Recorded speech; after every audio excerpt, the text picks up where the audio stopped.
This is Rhonda Brooks. I'm here at Corn College with Bill Bauer. And Bill Bauer is an agronomist and owns B&M Consulting out of Coldwater. And Bill, there's some issues that farmers are going to be seeing in the field this summer about now. Some of it's due to heat stress and some of it's due to nutrient deficiencies. What are some of those things that you were wanting to share with farmers? One of the things we can do, go out to our fields this time of year. Once we've pollinated our ears, we can go out and see how many kernels long, how many kernels around we are, and do some ear counts and estimate yields. One thing that's occurred this year in a lot of the country, a lot of the Midwest, and also in Coldwater, is the 90+ degree weather we had during pollination or shortly after pollination that really put some stress on a lot of these plants. Not only moisture stress, but also heat stress.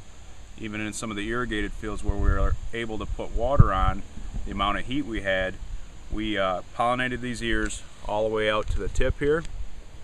Okay. And then we pulled back. So what I mean by pulled back is you see the yellow kernels versus the white kernels. Those white kernels are aborted. There's no more nutrients going in those kernels, and we're going to lose yield off the tops of our ears. And it looks pretty uniform all the way around. Yes. Is that typical? On this ear here, on heat stress, we will pull back and pull this pretty uniformly back on the ear.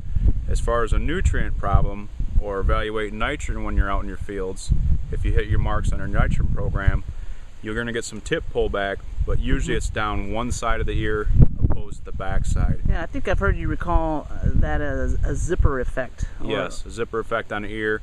A lot of times nitrogen will do that. Boron will curve the ears a little bit, but it's not very common. A lot of times it's to do with the nitrogen. From a nutrient standpoint. What do you advise as far as farmers go out and check, just so they have some sense of what's going on in the field?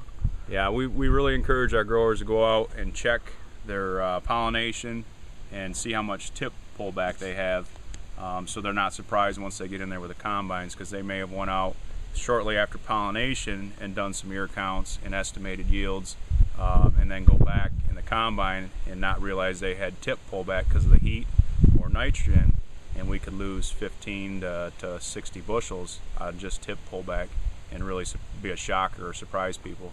Okay. Is there anything, as far as the heat, there's really nothing you can do about that?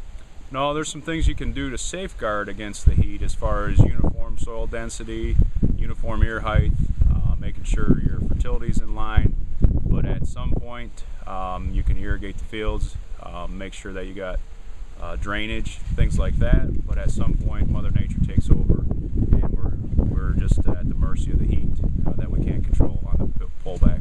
All right, Bill. Well, thanks for the information and also just the tips. Appreciate it.